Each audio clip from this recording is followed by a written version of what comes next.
These are the test corrections for Chapter 2 tests, version A. Which of the following gives the zeros of graph and their multiplicity?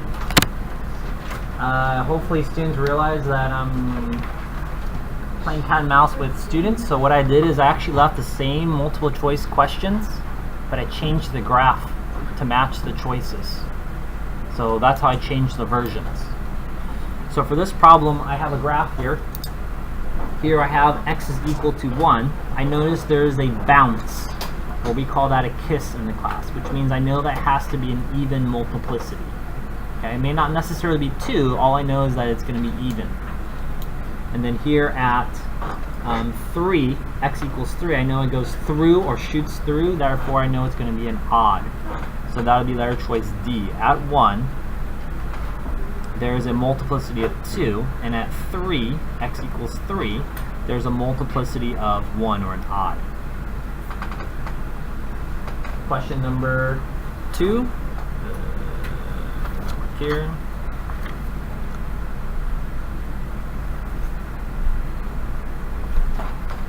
For number 2, they gave you find the polynomial degree of 3, so there's a hint, whose zeros are -3, 3/2, and 2.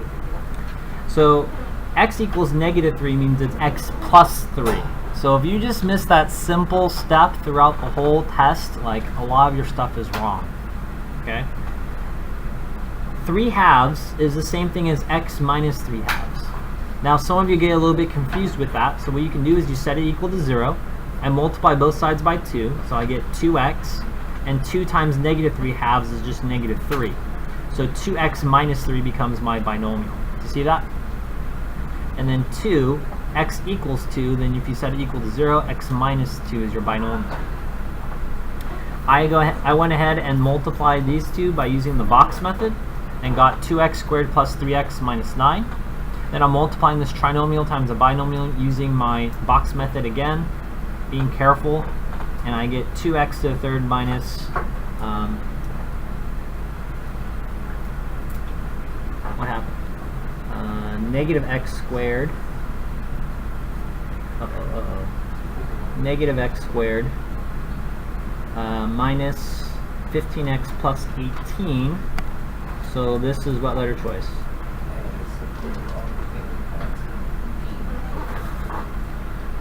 It's supposed to be A.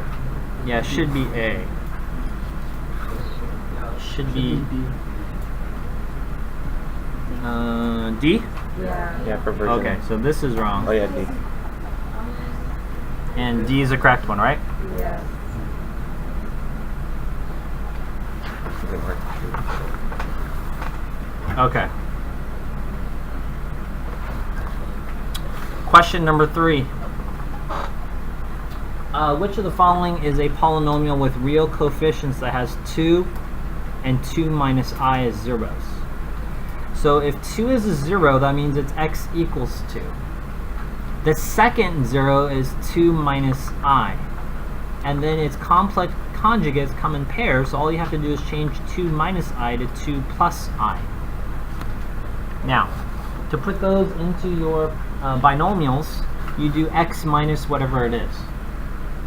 So x minus 2 minus I, x minus 2 plus I, and x minus 2. This will give you an expression that says x negative 2 and plus I, and this will be negative 2 minus I. When I multiply,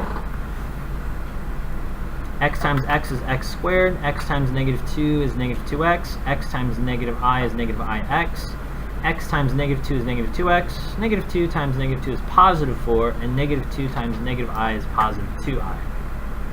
X times I is ix, and I times negative 2 is negative 2i, and I times negative I is negative I squared.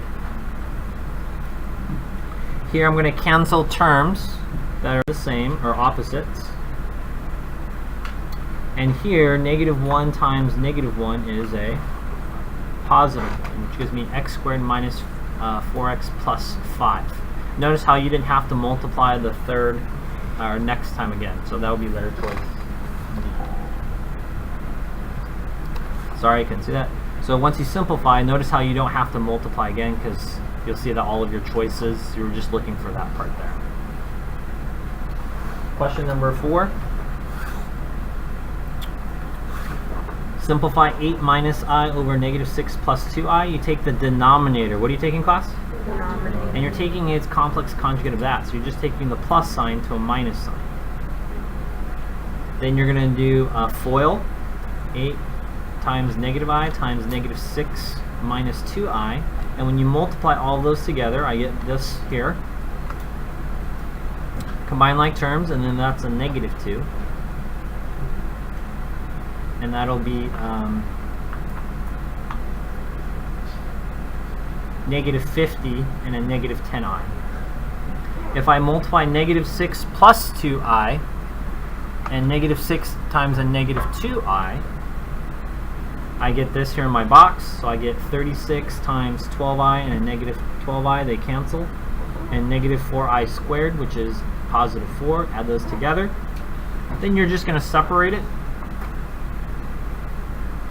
Negative 50 over 40 and negative 10 over 40i. Just reduce those. Negative 5/4, that's a 1/4, or just a negative I over 4, and that'll be letter choice A. Question number 5. Yours looks like this, correct? Is that right? 6x to the 4, 2x to the 3rd minus 4x squared plus 2. Basically, I'm taking the last term, and that becomes the numerator, so factors of 2. And then my last term is 6, and it tells me factors of 6. Here, I'm just going through and making all of my pairs. 1 over 1, 2 over 1, 1 over 2, 2 over 2, 1 over 3, 2 over 3, 1 over 6, 2 over 6. I'm canceling my duplicates. Remember, it's plus or minus, and the only one that has that is letter choice A. I showed you guys a slide when I came back. My baby was born on August 30th, 2017. Oh, I put 22. Question number 7. Make sure you show all your work and box your answers. I have f of x equals 2x over x minus 3. If you take the denominator and set it not equal to 0, that tells us about vertical asymptotes. Not having a vertical asymptote at 3, or x can't be 3. And the horizontal asymptote says when our exponents are the same, we simplify. Simplifying 2x over x is you cancel your x's and you're just left with 2. So your horizontal is y equals 2. It says use a table of values because you can't use your calculator, so you don't know where to go. Now, one common thing that students didn't do is picking 0. 0 is the easiest number. What numbers do you pick? You pick numbers to the left and to the right of the vertical asymptotes. So I have 3. I have 2. I graph some points. Negative 2, 4/5. Negative 1, 1/2. 0, 0. So a lot of your graphs didn't go through 0, 0. You lost a point. And yours looks like this. You got 4 points for everything: table, graph, vertical, and horizontal asymptotes. You got 3 points if you're missing one. If the only thing you got was vertical and horizontal asymptotes, and then you start guessing on the graph, I'll only give you 2 points. If the bell rings, just leave quietly. Question number 8. Write an equation in standard form. Identify the vertex. The most common mistake for this problem is that this is not the vertex. How do I know it's not the vertex? Class, is that the lowest point of the graph? No. This is the vertex. Now, some of you guessed. You arbitrarily just said, oh, that looks like negative 4/5. Well, you got to prove it to me based off the information. So you can't use vertex form, but I do have these. These are my roots. You can use factored form. Your x value is 1. Your y value is negative 4. Your p value is just one of the roots, which is negative 3. And the other root is 3. Go ahead and simplify. That becomes 1 plus 3, 1 minus 3. This becomes 4, and this becomes negative 2. You're just going to multiply those two, you get -8. Divided by -8, you get positive 1/2. If you got that far, you got 2 points.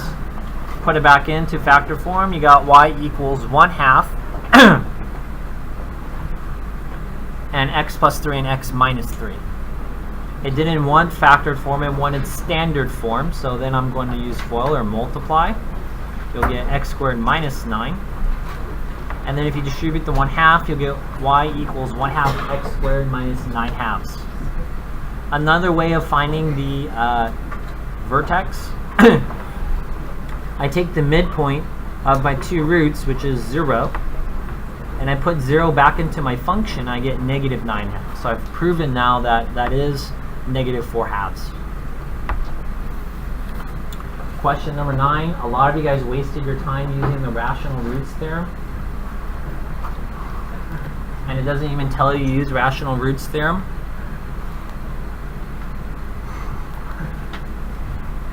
You should always think about GCFs. Well, there is no GCF. There's 4 terms. So I'll take a gamble on factoring by grouping. If I take these 2 terms, I notice I can factor out an x squared. If I look at this term over here, I can factor out a -4. And then I have 2x plus 3 as a common factor. I can take out another greatest common factor of 2x plus 3. I'm left with x squared minus 4. X squared minus 4 becomes x plus 2 and x minus 2. And I have 2x plus 3. When I solve these, I get zeros that are -3/2, -2, and +2. Notice that all their multiplicities are 1, so they're going to be shoot-throughs. So if I graph those, -3/2, that's -1.5, -2 and +2, I'm going to shoot through those. My leading coefficient is a value +2. My end behavior is x to the third. That's the highest degree. So that tells me start down and up. I got to go through -2, go through -3/2, and go through +2. It didn't grade you on that, but if you put a 0 for x, you'll have a y-intercept of -12. Now, if you got a basic shape, I gave you 2 points. If you just took out a greatest common factor, or you found some of the factors, or one of them, I gave you 2 points. And then I gave you 3 points if you had 2 correct zeros, something like -2 and 2, but I needed all of them plus the graph to get full credit. The last question says, write a polynomial function of minimum degree in standard form with real coefficients whose zeros are -3. So x equals -3, and then x equals I. Remember, complex numbers come in conjugate pairs. So this is 0 plus 1i. So the opposite of that, you just change the sign there, 0 minus 1i, or just -i. If you put those into your binomials, you get x plus 3, x minus I, and x plus I. If you got that far, I gave you 2 points. Then I'm going to multiply the complex, or the imaginaries.